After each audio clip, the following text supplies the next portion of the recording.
Welcome to the More Time, More Money and More Wealth mini podcast for business owners, brought to you by Wow Advisors Group. This podcast is dedicated to business owners who would like to work smarter and not harder, earn significantly more income and create astonishing wealth. Now, let me introduce you to our host today, Hitesh Mohanlal. Hello and welcome to the Wow Advisors podcast for people, or specifically business owners who want to work less, earn more and create unbelievable wealth. So this is episode 10, the first one of 2026. So happy new year, first of all. Today, I'm going to talk about how you can make your business more profitable. And I'm going to kind of give you like 15 different things to ponder and think about. And they're going to be in kind of bullet form or short form. And if you feel that you want a lot more information or would like to know about one particular bit or all 15 parts, then come back to us and we'll have a chat. Okay. So let's get going. Number one, what are your metrics telling you? So when I mean by metrics, I mean, what I find is that people or businesses that are really successful, they're measuring freaks. Okay. So they have metrics that go right across their business, whether it's financial to how long it takes a job to get out, but they measure everything. Okay. And the reason they're doing that is because they're saying, well, hold on, what's it telling me? What is this metric telling me? And then it's saying, what do I need to do to make it better? And then they make changes and then they repeat the whole process and they keep doing that. And if you keep doing that, what happens is your business generally becomes more efficient. So become a measuring freak is what I will tell you. Okay. Number two, what I find with a lot of clients is they try and expand really quickly. I'm going to go in this area. I'm going to go into that one and I'm going to do this and I'm going to do that. And before you know it, you're kind of spread out.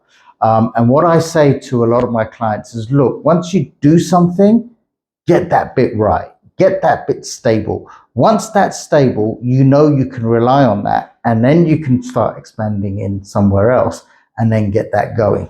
What tends to happen is with businesses is they get something, they think it's successful, and then they try something else, but this side here can't scale because it's not set up properly. So set it up properly, get it going properly, then get your focus somewhere else to build something else. Okay. Number three, there's only certain ways that you can increase cash flow. Okay. Number one is you sell more. Okay. Obvious. Number two, you bring your expenses down. Number three, you buy less stock. Now, if you're in my kind of business, we don't have stock, so that's not really an option. Okay. Number four is you get more credit. So you take longer to pay your suppliers, but bearing in mind you might upset them. And equally on the opposite side, don't give your customers so much credit. Okay. All right. Number four,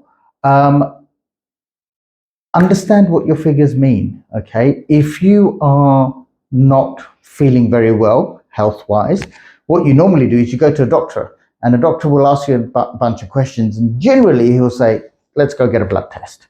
Okay. And then a blood test comes, he reads the blood test and he says, all right, I think this is what's wrong. This is what you now need to do. Okay. Your business is no different. Your business needs a health check, and it probably needs a health check more than you have a physical health check. Okay. Your business health check should pretty much be happening every month. Okay. So, basically, have a health check done. All right. Check out what the figures are. So it's basically telling you what your basic figures are telling you. Number five, understand those numbers. Okay. So I said, right, go get a blood test. Now I'm saying, what do those figures actually mean? Okay. Now, a lot of you are going to turn around and say, well, I don't really understand figures. I don't really understand how they work. How am I going to then be able to analyze them and work out what needs to be done? And I'm going to say to you, you don't need to do it. You just need somebody else who can do it. Okay. So a lot of our clients will rely on us to say, what does it mean? What do I have to do? What do I need to change? What strategy needs to to come about in order to make progress. And what we do is we look at three basic reports. One is a profit and loss account, which tells us how well you're doing. The second one is the balance sheet, which is kind of saying, well, how healthy are you? All right. And the third one is a cash flow statement, because without cash, your business is dead, no matter how much profit you are making. And I know you're going to say to me, but if I'm making profit, I must be making cash. And that's not always the case. Okay. Number 6. All right. Reducing expenses is actually quite easy. I get a lot of clients who say, but I don't understand where my money's going. I'm spending too much, but I don't know where. It's actually quite easy. All you do is you get someone to look at your P&L and you start interrogating each line and saying, where is my money going? Do I really need to spend on that?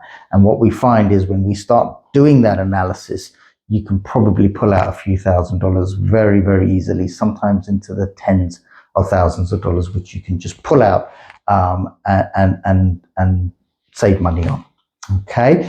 Number 7, business is a game. Okay. And like any game, you have a language, you have rules. Sometimes you'll make some good moves. Sometimes you'll make some bad moves. You're always going to have a strategy to win a game. All right. And a game always has a scoreboard. Okay. And the objective of the objective of a game in business is to win the game of business. Okay. And you can only do that if you understand the language. And what do I mean by language? Well, if you play any game, so let's take, for example, cricket. Cricket has very specific language in its game. You know, you'll get things like mid-wicket and no balls and leg before wicket and all that sort of stuff. That's a language of the game. If you don't understand what the language is, you can't play the game. Okay. It also has various rules. All right. What you can do, what you can't do. All right. Now, that's what I mean by game of business. You've got to understand each part. And again, there are going to be times when you say, well, I don't understand the language of accounting, which is the language of business, right? The language of business is accounting. And you're going to say to me, but I don't understand accounting. You don't need to understand accounting. You just need somebody who does. All right. Okay. Number 8. I get a lot of business owners who come to me and say, but if I spend this is good for taxes. I can write it off for taxes. And I'm going to say to you, it is not about taxes. Okay. Your sole objective is to make more money and to create more wealth. Okay. What you can do is if you concentrate too much on the taxes, you can do that at the detriment of making money long term. All right. And building wealth.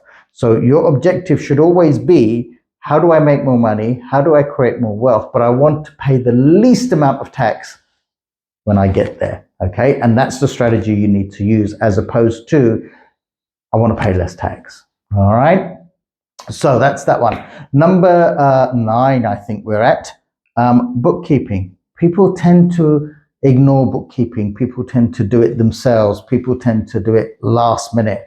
And I'm going to tell you, in some cases, your bookkeeping is actually more crucial than some of the accounting work. Okay. And that's because your bookkeeping gives you the numbers from which you are going to make decisions. Okay. They're going to tell you what your metrics are. They're going to tell you how well you've done in the last month. All those sort of things are really, really crucial for decision making. And if your bookkeeping is not done correctly, then you're going to get the wrong information from which you are going to make wrong decisions. Okay. All right. So don't ignore bookkeeping. I always say this to a lot of my clients. I say it to my team, especially the bookkeepers. You are absolutely crucial with what you do, and your job is actually really, really important. Okay. Next one, I think is number 10. You are not the most important person in your business. And I think you will think that you are, all right? Because it's kind of an ego thing, right? I built this business. It's been going for 15 years. Without me, it wouldn't be around, all this sort of stuff. And to a certain extent, I will agree with you, but do not ignore your team and your team culture, okay? Because they are more important than you. All right. Your team is actually more important than you. And that's why at Wow Advisors, we concentrate an awful lot of time on team and culture, because they're the ones who are going to take the workload off you so that you don't have to get involved in doing all the things that you may be doing right now, okay? Because they will take it off you once they understand what it is you want. And it's because you've built that team spirit and culture. All right. Number 11, become a great or good leader. And I say good, but good is not good enough. You need to become a great leader. So what is a great leader? All right. And I basically put it down to three things. Number one, you've got to be a bit forward thinking. Okay. If you're doing everything that your existing industry is doing, if you're doing exactly everything that your competition is doing, you're not forward thinking. You've got to be one little step ahead. And what happens is your team now starts thinking you are special. You're doing something that's good. All right. You're doing something that's a bit more advanced than everybody else. And they tend to stick around with you longer because they think they're going to be one step ahead of everybody else in their space. All right. The second thing is lead with confidence. Okay. And that can sometimes be a really, really hard thing to do because as a leader, you have lots of doubts. Okay. And your team is looking at you thinking you're the Messiah. You're meant to get everything right. And you're actually scared crap because you don't really know what's happening. All right. I'm in that space too regularly. All right. But I don't necessarily show my team that. And I kind of lead with confidence and say, look, whatever's going to happen, we will deal with it, okay? But try and show that you are confident enough that because that's going to give them the confidence to go out and do what they need to do, all right? And the third part that I will say of becoming a great leader is you need to understand what your own strengths are and you need to understand what your own weaknesses are, okay? So if you are not good like me with structure, then the last person who should be setting up structures and procedures are you. You've got to give that out to somebody else. If you're great at meeting clients and creating networks and stuff like that, that's what you should be doing. So understand what you're good at, understand what you're bad at. Do the things you're good at, outsource all the things you're bad at. All right. Number 12, I think we're at. Mentors. Okay. They see things that you don't see. Okay, even though they're not in your business. I've got a couple of mentors that I pick up the phone and will speak to and just chat to. They've never been in the office. They've never met with my team. They've never sat down with my team. They've never done anything like that. But I will tell them certain scenarios. I think this has happened, that's happened. What do you think? And they'll give me an insight that sometimes is sort of from the outside looking in, as opposed to me looking in and saying, I've got these issues. And because of the wealth of experience they have outside what I have, they can give you little insights that sort of kind of like, oh, yeah, that popped. I understand what they're trying to say. So don't ignore mentors, find mentors. Okay, find mentors. If you have to pay for them, pay for them. They'll be worth their weight in gold. Okay. Number 13. What makes you unique? What's your unique selling proposition? So a lot of people who will come to us initially will think of us more of an accounting and tax practice. We're not really. We're really about what this podcast is all about, which is creating more wealth, creating more time, and creating financial freedom. Okay, that's our unique selling proposition. What I'm asking you is, what is your unique selling proposition? What is it that you can go out to your customers and say, you know what, we're different from everybody else? Okay, number 14, are you an artist? Are you a manager? Or are you an entrepreneur? I learned this about 10 years ago, okay? And I worked out that I was an artist, and I'm going to explain what each are. An artist is one that if you think of a person who does drawings and paintings and stuff like that, they're so engrossed in what they're doing that everything else around them is irrelevant. Okay, and an artist in business can be quite dangerous. Okay, and that's because, and it's also true that most small business owners are artists. Okay, they are so engrossed in the product and the service that they are providing that it is so important to them that they do the right thing for the customer that they're prepared to ignore everything else around them, including profit, making money, and living the life that they want. Okay, so it's all about the product, it's all about the service, making sure that's right. Whether you make money from it or whether you don't make money from it becomes irrelevant. Okay. And as I said, that can be quite dangerous. All right. The second version is a manager. So a manager will want everything put in place. They love structure. They like things to happen. Okay. And they'll put policies and procedures and all that sort of thing in place because that's how they feel comfortable in order for the work to flow. So they will not allow work to be done unless they've got a system and a procedure set up for it. Okay.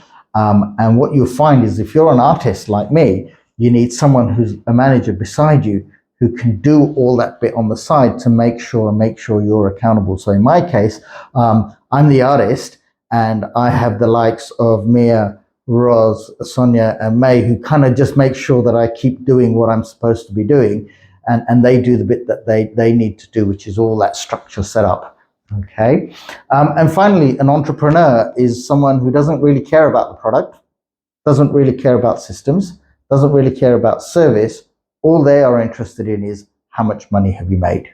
Okay, they're your typical kind of investor, puts money in, takes a step back, doesn't really care, wants to know how much money they've made after 6 months. And if you haven't made any money after 6 months, they want to know why. Okay, for them, it's all about the money. For the artist, it's all about the service and the product.